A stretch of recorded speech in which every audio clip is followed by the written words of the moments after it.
혹시 이런 말 들어보신 적 있으십니까? 착한 사람은 오래 못 간다. 이상하지 않습니까?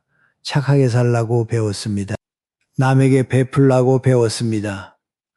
양보하라고 참으라고 먼저 손 내밀라고 배웠습니다. 그런데 그렇게 살았더니 돌아온 것은 존경이 아니었습니다. 무시였습니다. 더 아픈 건 따로 있습니다. 나를 무시하는 사람이 낯선 사람이 아니라는 것이죠.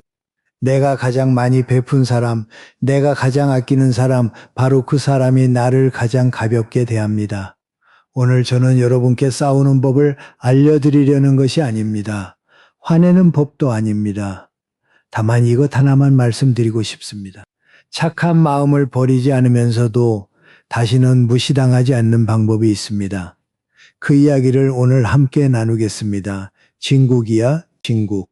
여러분 이 말 들어보셨죠? 주변에서 여러분을 이렇게 부릅니다. 진국이라고, 진짜 좋은 사람이라고. 부탁하면 싫은 소리 한마디 없이 들어주고 손해를 봐도 괜찮다며 웃어넘기고 힘든 일이 있어도 남 걱정부터 하는 사람? 그래서 사람들이 말합니다. 저 사람은 진국이야. 그런데 말입니다. 가만히 생각해 보신 적 있으십니까? 진국이라는 말과 호구라는 말이 어디에서 갈라지는지를요. 진심으로 베풀었는데 상대가 고맙다고 느끼면 그때 나는 진국입니다. 하지만 똑같이 베풀었는데 상대가 당연하다고 느끼면 그 순간 나는 호구가 됩니다. 달라진 건 내가 아닙니다. 상대의 눈이 달라진 겁니다. 그런데 정작 제일 아픈 순간은 그때가 아닙니다. 상대가 나를 이용했다는 걸 깨달았을 때 우리는 그 사람에게 화를 내지 않습니다. 이상하게도 나 자신에게 화를 냅니다. 나는 왜 이렇게 어리석었을까? 나는 왜 또 당했을까? 그 자괴감이 배신보다 더 깊은 상처를 남깁니다. 여러분의 마음이 잘못된 것이 아닙니다. 다만 그 좋은 마음을 쓰는 방식을 오늘 조금만 바꿔보자는 겁니다. 착한 사람이 되는 것을 그만두자는 이야기가 아닙니다. 착한 사람이면서도 만만하지 않은 사람이 되는 이야기입니다. 오늘 이 이야기를 듣고 계신 여러분, 지금 어디에서 듣고 계십니까?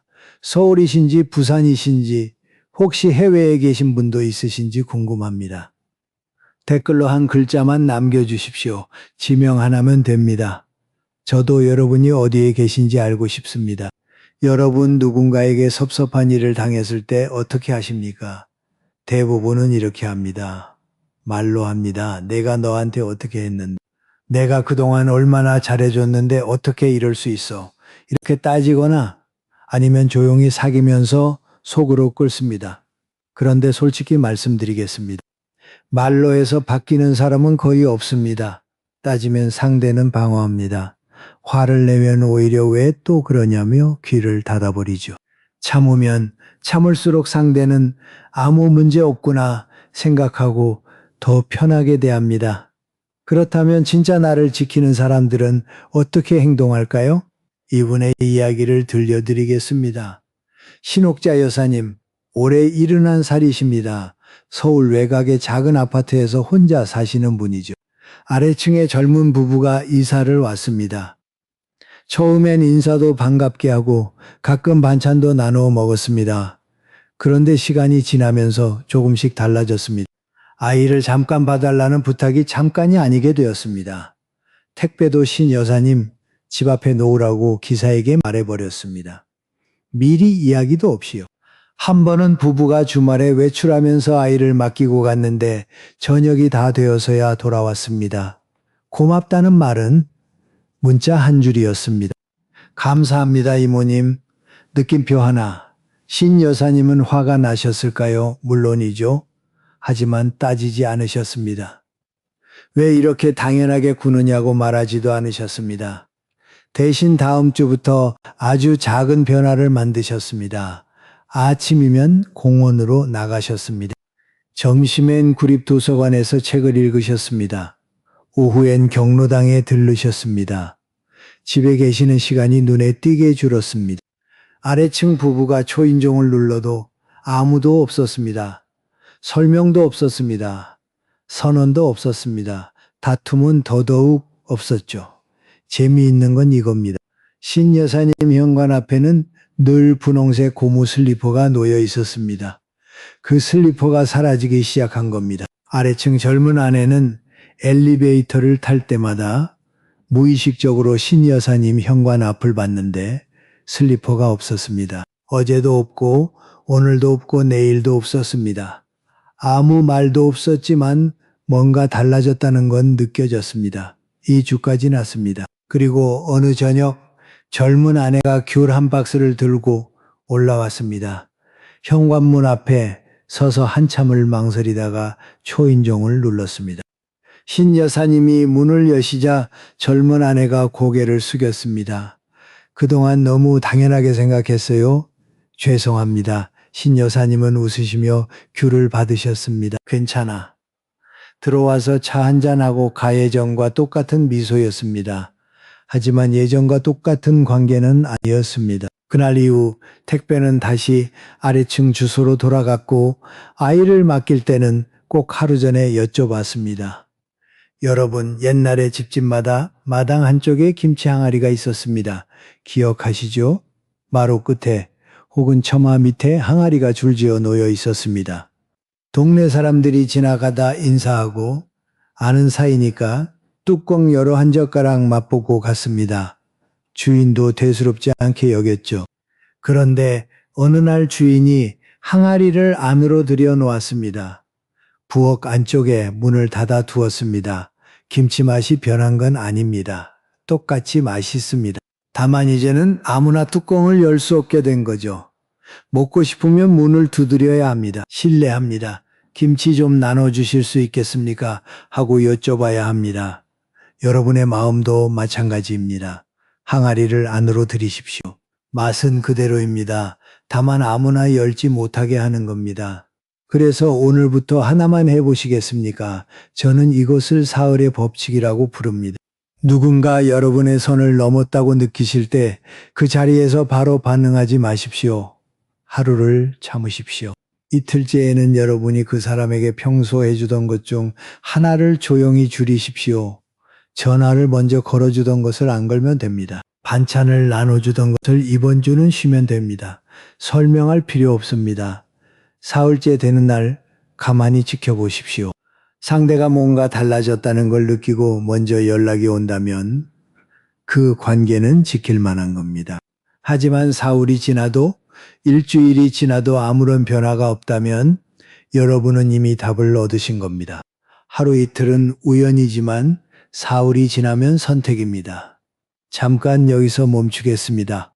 한 가지 먼저 생각해 봐야 할 것이 있습니다. 방금 말씀드린 것처럼 조용히 물러서고 선을 긋고 거리를 두라는 이야기. 머리로는 다 아십니다. 그렇게 해야 한다는 것쯤은 이미 알고 계십니다. 그런데 안 되죠? 막상 그 사람이 부탁하면 또 들어주고 있습니다. 거절해야지 하면서도 입이 안 떨어집니다. 돌아서면 또 후회하고 또 자책합니다. 나는 왜 이 모양일까? 왜 아는데도 못 바꿀까? 여러분, 그건 여러분이 의지가 약해서가 아닙니다. 마음이 물러서가 아닙니다. 50년, 60년을 그렇게 살아오셨기 때문입니다. 어릴 때부터 들었습니다. 착하게 살아라. 남한테 싫은 소리 하지 마라. 양보해라. 참아라. 내가 좀 손해보면 어떠냐. 그 말들이 뼈에 새겨져 있습니다. 살 속에 박혀 있습니다. 머리가 아니라 몸이 기억하고 있는 겁니다. 그러니 하루아침에 바뀌지 않는 게 당연합니다. 그런데 한 걸음 더 들어가 보겠습니다. 우리가 거절을 못하는 진짜 이유가 뭘까요? 착하게 살라는 교육 때문만은 아닙니다. 더 깊은 곳에 무언가가 있습니다. 그것은 바로 두려움입니다. 내가 거절하면 저 사람이 나를 떠나지 않을까? 내가 싫은 소리를 하면 저 사람이 나를 나쁜 사람으로 볼까? 이 나이에 사람을 잃으면 다시 만들 수 있을까? 이 두려움이 우리를 붙잡고 있습니다. 여러분 세대를 생각해 보십시오. 전쟁을 겪으셨거나 전쟁 직후를 사셨습니다. 아무것도 없는 시절에 서로 기대야 살 수 있었습니다. 마을이 나를 받아주지 않으면 살 수가 없었습니다. 직장에서 밀려나면 가족이 굶었습니다. 그 시절에는 다른 사람에게 받아들여지는 것이 생존이었습니다. 거절은 곧 고립이었고 고립은 곧 위험이었습니다. 그 기억이 아직도 몸속에 남아있는 겁니다. 머리로는 이제 그런 시대가 아니라는 걸 압니다. 하지만 몸은 아직 그 시절에 살고 있습니다. 내가 거절하면 사람들이 나를 떠날 거야. 이 생각 정말 사실입니까? 한번 뒤집어 보십시오. 내가 거절했다고 떠나는 사람, 그 사람은 애초에 나를 위한 사람이었습니까? 내가 얘라고 할 때만 곁에 있는 사람이 진짜 내 사람입니까? 아닙니다. 그건 내 곁에 있는 사람이 아니라 내 호의 곁에 있는 사람입니다. 내가 사라지면 다른 호의를 찾아 떠날 사람이죠. 심리학자들은 이런 이야기를 합니다. 사람은 나이가 들수록 사람을 만나고 싶은 욕구보다 나답게 살고 싶은 욕구가 강해진다고요. 젊었을 때는 많은 사람에게 인정받고 싶었습니다. 하지만 예순이 넘고 일흔이 넘으면 마음이 스스로 정리를 시작합니다. 콕 필요한 사람만 남기고 나머지는 자연스럽게 놓게 됩니다. 마치 가을 나무가 저절로 잎을 떨구듯이 우리 마음도 나이가 들면 불필요한 관계를 내려놓게 되어 있습니다. 그것은 냉정한 것이 아닙니다. 자연스러운 겁니다. 몸이 이미 알고 있는 겁니다. 이제 나를 위해 살아도 된다고. 윤재옥 씨 이야기를 들려드리겠습니다. 올해 68, 중학교 교장 선생님으로 은퇴하신 분입니다. 교직에 계실 때 윤 선생님은 누구에게나 좋은 사람이었습니다. 동료가 술자리에 부르면 빠지는 법이 없었고 학부모가 부탁하면 거절한 적이 없었습니다. 후배가 추천서를 써달라고 하면 밤늦게까지 앉아서 써주셨고 지인이 돈을 빌려달라고 하면 형편이 안 되는데도 어떻게든 마련해 주셨습니다. 윤 선생님 주변에는 늘 사람이 많았습니다. 전화도 끊이지 않았죠. 그래서 윤 선생님은 생각하셨습니다. 나는 사람 복이 있는 사람이구나. 그러다 쓰러지셨습니다. 혈압이 갑자기 치솟아 응급실로 실려 가셨습니다. 입원 2주. 병실 천장만 보며 누워 계시는 동안 윤 선생님은 세어보셨습니다. 내가 그동안 도와준 사람이 몇 명이나 될까? 대충 세어도 40명은 넘었습니다. 그 중에 병문안을 온 사람은 3명이었습니다. 3명, 나머지 37명은 연락조차 없었습니다. 문자 한 통 없었습니다. 물론 다들 바쁘셨겠죠. 몰랐을 수도 있습니다. 하지만 윤 선생님은 알고 계셨습니다. 자신이 쓰러진 것은 학교 근처에서 꽤 알려진 일이었다는 것을요. 병원 저녁 식사는 흰죽에 김치 한 조각이었습니다. 윤 선생님은 그 식판을 내려다보며 생각하셨습니다. 이상하다. 이렇게 초라한 밥상인데 이상하게 마음은 편하다. 왜일까 생각하다가 깨달으셨습니다. 태어나서 처음으로 오늘 누구 비위를 맞추지 않아도 되는 날이었기 때문입니다. 오늘은 아무에게도 좋은 사람이 아니어도 되는 날이었습니다. 그리고 혼잣말처럼 중얼거리셨습니다. 나는 왜 이렇게까지 했을까? 그 질문 앞에서 윤 선생님은 한참을 아무 말도 하지 못하셨다고 합니다. 여러분은 어떠십니까? 비슷한 질문을 스스로에게 해보신 적이 있으십니까? 잠깐 급하게 넘어가지 마십시오. 이 질문은 천천히 씹어보셔야 합니다. 윤 선생님은 퇴원 후 오랜 시간이 지나서야 그 답을 찾으셨습니다. 내가 베푼 이유는 그 사람들이 좋아서가 아니었다. 그 사람들이 나를 좋아해 주길 바랐기 때문이었다. 나는 관대한 사람이 아니라 두려운 사람이었다. 거절하면 미움받을까봐, 인색하다는 소리를 들을까봐, 혼자가 될까봐 평생 그 두려움에 끌려다닌 것이었습니다. 여러분 중에도 계실 겁니다. 이건 내 이야기인데 하고 생각하시는 분이요. 알고 있습니다. 그리고 이것도 말씀드리고 싶습니다. 50년을 그렇게 사신 분이 다루야칠 수는 없습니다. 그건 당연한 겁니다. 다만 오늘 이 자리에서 하나만 기억해 주십시오. 내가 거절했다고 떠나는 사람은 처음부터 내 사람이 아니었습니다. 그 사실 하나만 가슴에 놓으셔도 내일부터 조금은 가벼워지실 겁니다. 이런 이야기를 나눌 수 있는 곳이 많지 않습니다. 텔레비전에서는 해주지 않는 이야기, 자식에게도 꺼내기 어려운 이야기, 친구에게도 차마 말 못하는 이야기. 이 채널은 그런 이야기를 하는 곳입니다. 혹시 아직 구독을 안 하셨다면 지금 눌러주십시오. 좋아요도 한번 눌러주시면 고맙겠습니다. 그 작은 손가락 하나가 저에게는 큰 힘이 됩니다. 여러분과 이 길을 계속 함께 걷고 싶습니다. 자, 이제 한 가지 더 이야기하겠습니다. 여러분은 누군가의 부탁을 거절할 때 어떻게 하십니까? 아, 미안한데 그날 병원 예약이 있어서 사실 요즘 무릎이 안 좋아서 오래 서 있기가 힘든데 아들이 온다고 해서 장을 봐놔야 하거든. 그래서 좀 어려울 것 같은데 정말 미안해. 이렇게 말씀하신 적 있으시죠? 길게, 자세하게 상대가 납득할 수 있도록 이유를 설명하셨을 겁니다. 우리는 이것을 예의라고 생각합니다. 상대방이 이해해야 기분이 안 나쁠 테니까요. 그런데 말입니다. 그 긴 설명이 오히려 여러분을 약하게 만들고 있다는 걸 아십니까? 배상철 씨 이야기를 해드리겠습니다. 올해 74 종로에서 30년 넘게 시계 수리점을 하셨던 분입니다. 가게 문을 닫은 지 5년이 지났지만 배 씨는 매일 아침 작업대 위에 놓인 확대경을 꺼내 렌즈를 닦으십니다. 아무도 시키지 않습니다. 습관입니다. 그 확대경은 배 씨에게 일종의 거울 같은 것이었습니다. 손님들이 시계를 맡기며 잘 부탁드립니다 하고 고개를 숙이던 시절 자신이 존중받던 사람이었다는 것을 떠올리게 해주는 물건이니까요. 배 씨에게는 장남이 있습니다. 아들은 바쁜 직장인이고 초등학생 손자가 하나 있습니다. 아들은 한 달에 2~3번 전화합니다. 아버지, 이번 주 수요일에 민준이 학원 좀 데려다 주실 수 있으세요? 배 씨는 처음엔 기꺼이 하셨습니다. 손자 얼굴 보는 것도 좋고 아들에게 도움이 되는 것도 뿌듯했으니까요. 그런데 수요일이 목요일이 되고 목요일이 금요일까지 늘어났습니다. 배 씨 무릎은 예전 같지 않은데 학원 앞에서 1시간씩 서서 기다리는 건 점점 힘들어졌습니다. 한 번은 거절하려고 했습니다.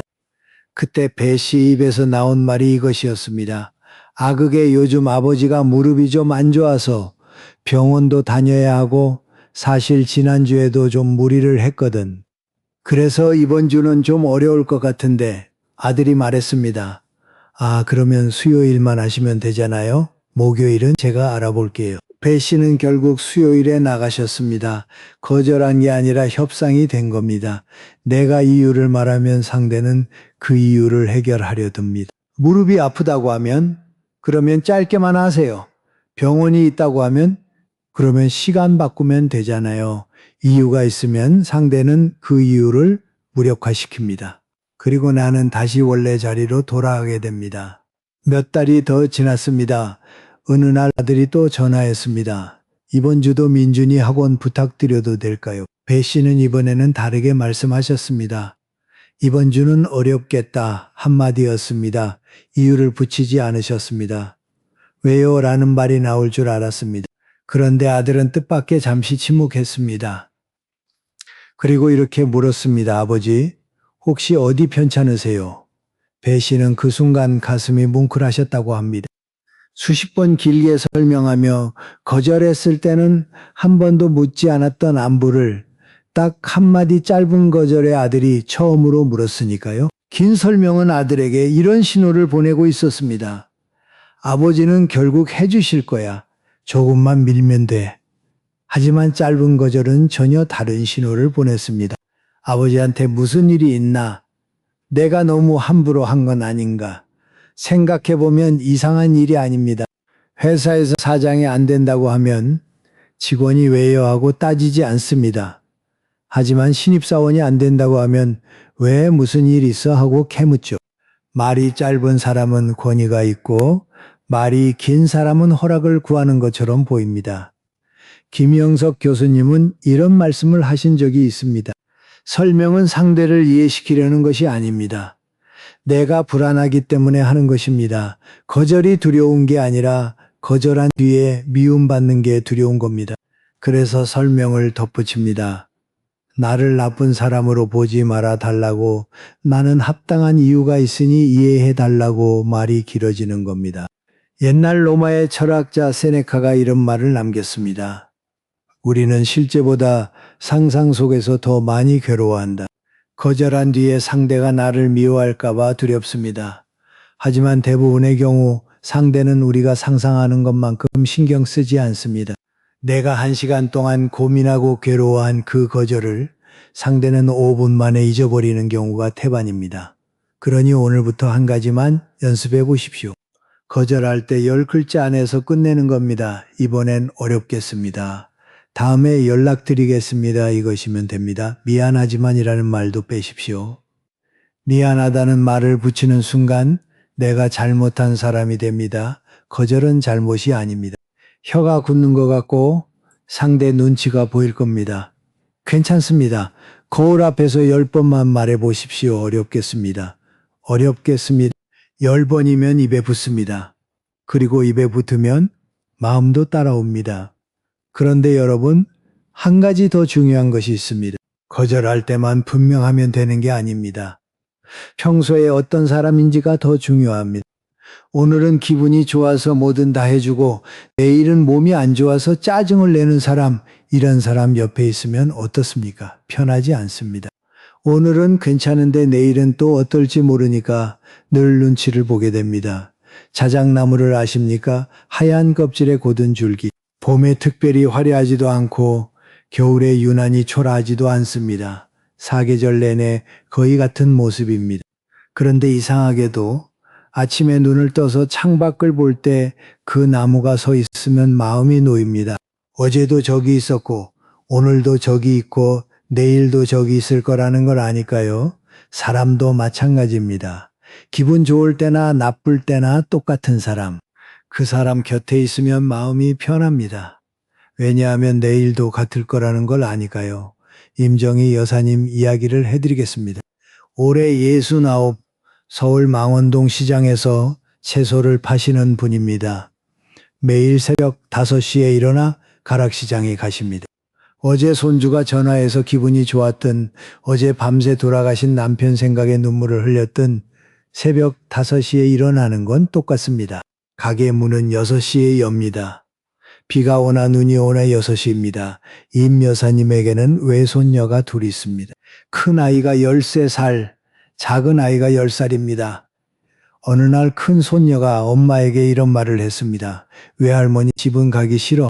할머니 기분에 따라 달라. 임 여사님은 그 말을 우연히 들으셨습니다. 가슴이 철렁했습니다. 나는 그저 솔직했을 뿐인데 기분이 좋으면 좋은 대로 표현했고 힘들면 힘든 대로 내색했을 뿐인데 그게 아이에게는 무서운 것이었습니다.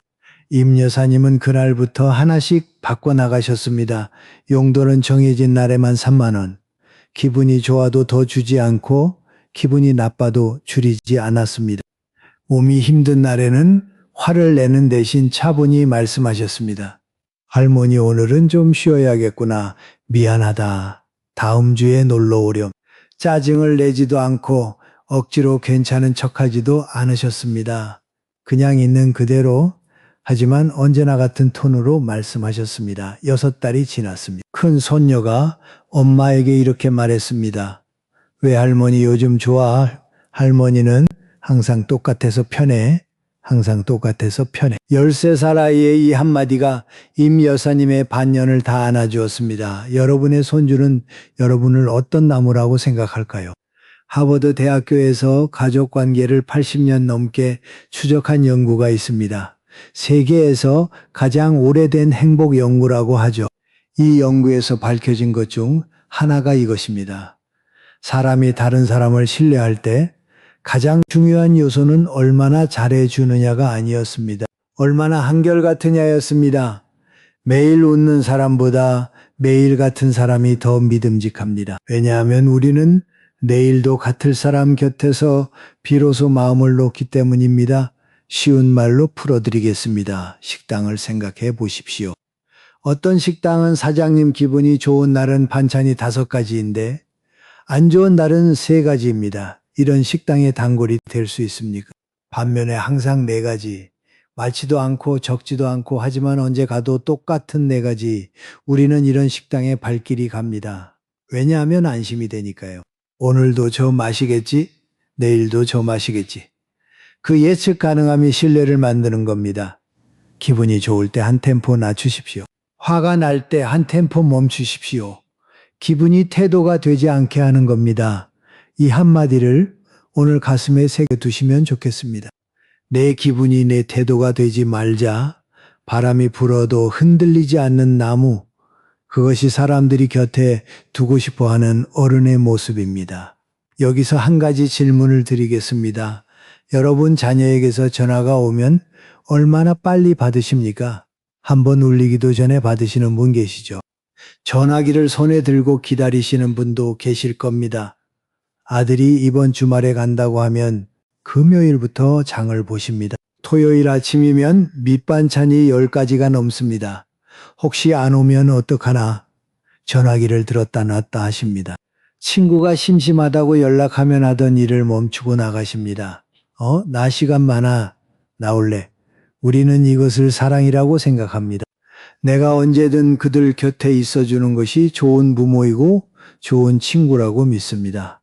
하지만 이상한 일이 벌어집니다. 내가 항상 비어있을수록 상대는 나를 점점 가볍게 대합니다.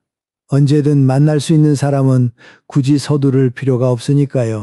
언제든 전화 받는 사람은 굳이 미리 약속 잡을 필요가 없으니까요. 황도연 씨, 올해 72이십니다. 서울 마포구청에서 35년 근무하시다 퇴직하신 분이죠. 퇴직하고 첫 달, 황 씨는 매일 거실 소파에 앉아 계셨습니다. 텔레비전을 켜놓지만 보고 있는 건 아니었습니다. 전화기를 보고 계셨습니다. 딸이 전화하면 그날은 하루가 환했습니다. 전화가 안 오면 하루 종일 무기력했습니다. 딸의 전화 한 통에 하루의 색깔이 정해지는 삶이었습니다. 어느 날 딸이 조심스럽게 말했습니다. 아빠 솔직히 말할게. 아빠가 전화 기다리는 거 알면 부담돼. 전화할 때마다 아빠 목소리가 너무 반가워하시니까 그게 미안해서 오히려 전화하기가 무서워. 가슴을 찌르는 말이었습니다. 내가 반가워하는 게 상대에게는 부담이 된다. 내가 기다리는 것 자체가 상대를 짓누른다. 사랑한다고 생각했는데 그 사랑이 짐이 되고 있었습니다. 황 씨는 며칠을 고민하셨습니다. 그리고 구청 근처 문화센터에서 서예반을 등록하셨습니다. 매주 화요일과 목요일 오전 10시부터 낮 12시까지. 처음엔 붓을 잡는 것도 어색했습니다. 획이 삐뚤어지고 먹물이 번지고 옆 사람 것과 비교하면 부끄러웠습니다. 하지만 2달이 지나자 조금씩 손에 익었습니다. 3달이 되자 작은 변화가 생겼습니다. 딸이 전화를 했습니다. 아빠 이번 주말에 갈까? 예전이라면 황 씨는 1초도 안 돼서 응, 와라, 아빠 기다릴게 하셨을 겁니다. 하지만 그날은 달랐습니다. 이번 주는 서예 수업이 있어서 시간이 안 맞네. 다음 주에 보자. 딸이 물었습니다. 서예요? 무슨 서예요?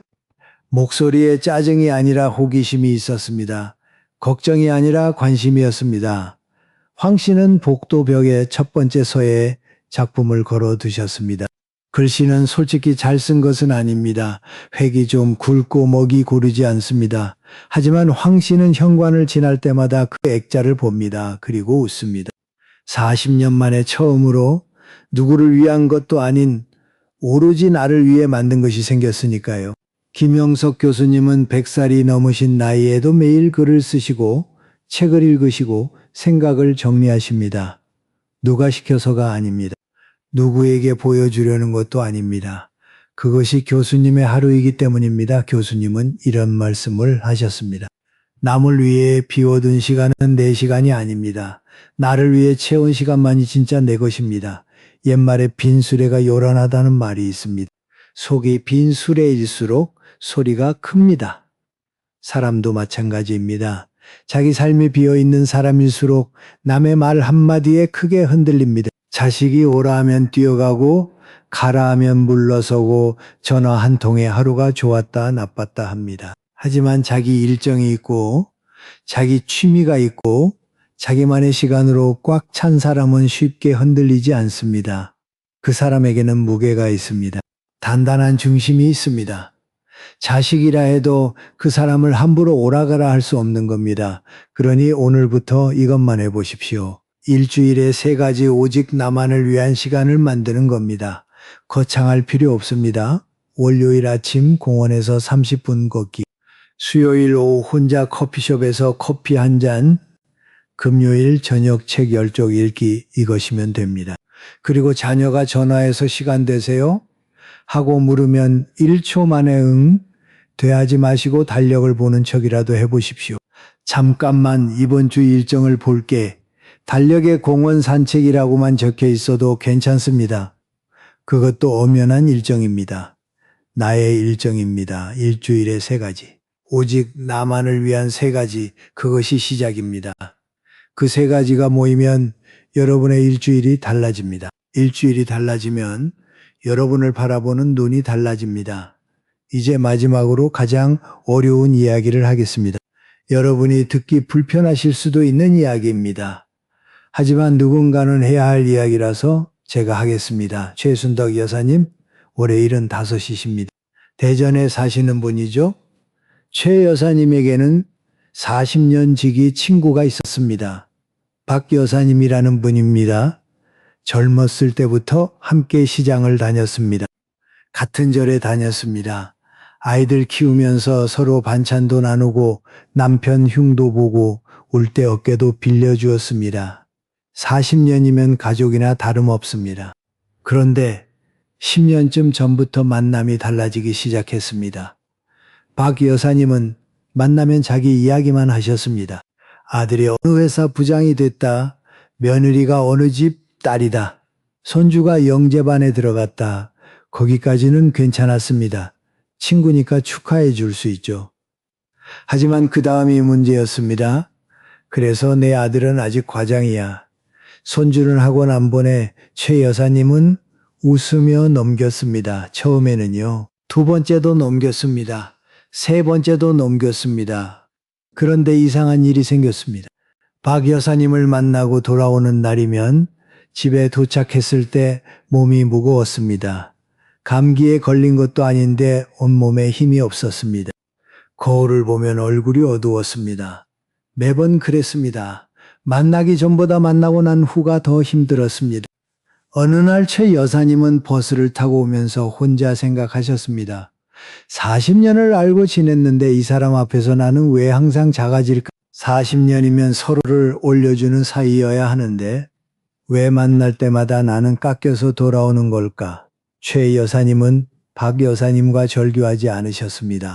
싸우지도 않으셨습니다. 다만 만남의 빈도를 줄이셨습니다. 매주 만나던 것을 한 달에 한 번으로 바꾸셨습니다. 나머지 시간에 무엇을 하셨냐고요? 구청 문화센터에서 트로트 노래교실을 등록하셨습니다. 노래교실 첫날 최 여사님은 마이크를 잡고 떨으셨습니다. 목소리가 갈라지고 박자가 밀리고 얼굴이 빨개지셨습니다. 30명 앞에서 서본 게 얼마만인지 모르겠다고 하셨습니다. 노래가 끝났습니다. 잠깐 침묵이 흘렀습니다. 그리고 박수가 터졌습니다. 못 불렀는데도 박수를 쳐주었습니다. 완벽해서가 아니라 용기를 내서 나왔으니까요. 최 여사님은 자리에 앉아서 울으셨습니다. 아, 이 사람은 왜 우시지? 다들 의아해했을 겁니다. 슬퍼서 운 게 아니었습니다. 얼마나 오랫동안 아무도 나에게 박수를 쳐주지 않았는지 그게 한꺼번에 밀려왔기 때문입니다. 박수를 받고 우는 75살. 그 눈물은 슬픔이 아니었습니다. 오래 참았던 외로움이 녹아내린 것이었습니다. 혹시 여러분도 그런 박수가 그리우신 건 아닙니까? 괜찮습니다. 지금 이 자리에서 제가 먼저 박수를 보내드리겠습니다. 노래교실에서 최 여사님은 새로운 사람들을 만나셨습니다. 그 사람들은 내 아들이 뭐 하냐고 묻지 않았습니다. 남편이 뭐 하시냐고 묻지 않았습니다. 대신 이렇게 물었습니다. 오늘 뭐 부를 거예요? 지난주에 연습한 거 들려주세요. 최 여사님이라는 사람 자체에 관심을 가져주었습니다.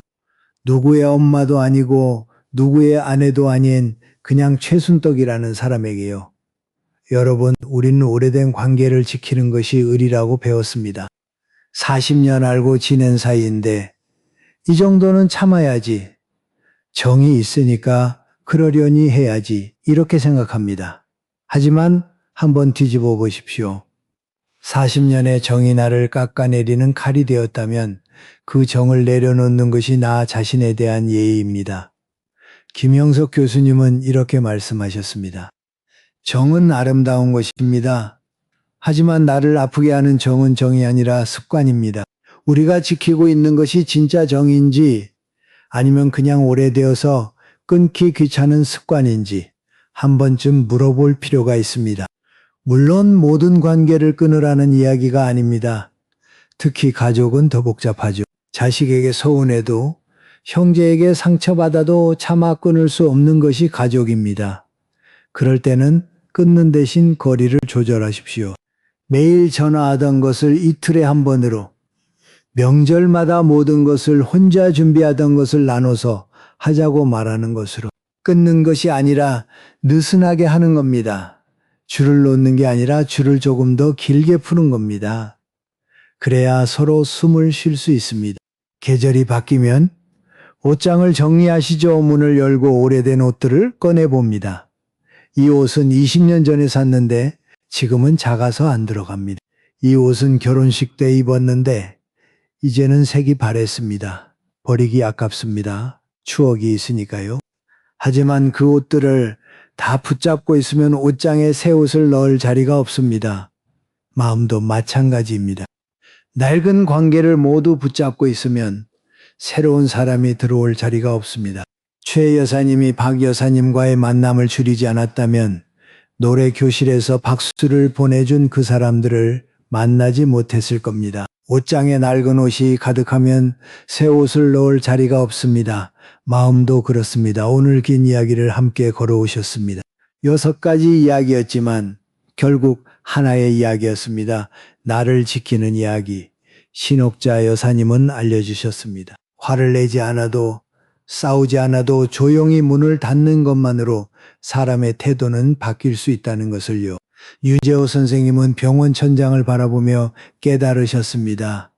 내가 베풀었던 이유가 관대함이 아니라 두려움이었다는 것을요. 50년 동안 몸에 새겨진 습관이니 하루아침에 바뀌지 않는 게 당연합니다. 다만 내가 거절했다고 떠나는 사람은 처음부터 내 사람이 아니었다는 것, 그 사실 하나면 충분합니다. 배상철 씨는 아들에게 딱 한마디 하셨습니다. 이번 주는 어렵겠다. 100마디 설명보다 그 한마디가 아들의 마음을 움직였습니다. 거절은 10글자면 됩니다. 임정희 여사님의 손녀가 말했습니다. 할머니는 항상 똑같아서 편해. 기분이 좋을 때 한 템포 낮추고 화가 날 때 한 템포 멈추는 것. 그것이 사람들이 곁에 두고 싶어하는 어른의 모습입니다. 황도연 씨는 서예교실에서 처음으로 자기만을 위한 시간을 만드셨습니다. 남을 위해 비워둔 시간은 내 시간이 아닙니다. 나를 위해 채운 시간만이 진짜 내 것입니다. 그리고 최순덕 여사님은 40년 친구와의 거리를 조절하셨습니다. 정을 끄는 것이 아닙니다. 나를 아프게 하는 습관을 내려놓은 것입니다. 6분의 이야기가 다르지만 한 가지 공통점이 있습니다. 누구도 소리를 지르지 않았습니다. 누구도 싸우지 않았습니다. 다만 자기 자신을 조금 더 귀하게 대했을 뿐입니다. 오늘 이 이야기를 한 문장으로 남긴다면 이것입니다. 상대를 바꾸려고 애쓰지 마십시오. 나를 대하는 나의 방식을 바꾸십시오. 그러면 상대가 바뀔 수도 있고 바뀌지 않을 수도 있습니다. 하지만 어느 쪽이든 여러분은 더 이상 상처받지 않습니다. 그것으로 충분합니다. 스스로를 귀하게 여기는 사람만이 남에게도 귀한 대접을 받습니다. 그것은 교만이 아닙니다. 예의입니다. 나 자신에 대한 예의. 여러분, 한 가지 부탁을 드려도 되겠습니까? 오늘 이 이야기를 들으시면서 떠오른 것이 있으실 겁니다. 후회되는 장면, 아직도 아픈 기억, 혹은 이제는 바꿔야겠다는 다짐. 그것을 댓글로 남겨주십시오. 만약 10년 전에 나 자신에게 한마디 할 수 있다면 어떤 말을 하시겠습니까? 한 줄이면 됩니다. 짧아도 괜찮습니다. 여러분의 그 한 줄을 다른 분이 읽고 위로받으실 수 있습니다. 이곳은 안전한 곳입니다. 누구도 판단하지 않습니다. 여러분의 댓글을 저는 하나하나 읽고 있습니다. 그리고 여러분의 이야기 하나하나가 누군가에게는 약이 됩니다. 혹시 오늘 이 이야기가 필요한 분이 주변에 계십니까? 남편에게 서운한 친구, 자식 때문에 속상한 선배, 사람 때문에 지친 이웃. 이 영상 링크를 보내주십시오. 여러분이 직접 말하기 어려운 이야기를 이 영상이 대신 해드릴 수 있을 겁니다. 여기까지 오시느라 수고 많으셨습니다. 이제 마지막으로 한 가지만 더 말씀드리겠습니다. 이건 지혜가 아니라 제 마음입니다. 여러분은 약한 사람이 아닙니다. 50년, 60년을 남을 위해 사셨다는 것은 그만큼 마음이 넓은 사람이라는 뜻입니다. 그 넓은 마음 때문에 상처도 많이 받으셨습니다. 하지만 그 상처에도 불구하고 여러분은 세상을 향해 문을 닫지 않으셨습니다. 여전히 사람을 믿고 싶어 하시고 여전히 누군가에게 좋은 사람이고 싶어 하십니다. 그것이 약함이 아닙니다. 그것이야말로 진짜 힘입니다. 상처받고도 여전히 따뜻한 사람, 배신당하고도 여전히 믿으려는 사람, 세상에 그보다 강한 사람은 없습니다. 다만 이제는 그 힘을 바깥으로만 쓰지 마십시오. 안으로도 쓰십시오. 남에게 쏟던 그 따뜻함을 오늘은 거울 속 그 사람에게도 한번 건네주십시오. 내일 아침 거절할 일이 생기면 10글자 안에서 끝내보십시오. 누군가 선을 넘으면 사흘만 조용히 지켜보십시오. 기분이 흔들릴 때 한 템포만 멈춰보십시오. 그리고 이번 주에 딱 한 가지, 오직 나만을 위한 시간을 만들어 보십시오. 작은 것부터 하시면 됩니다. 50년을 하루아침에 바꿀 수는 없습니다. 하지만 오늘 한 걸음은 내디딜 수 있습니다. 여러분은 이미 충분히 좋은 사람입니다. 이제는 그 좋은 마음을 여러분 자신에게 먼저 쓰십시오.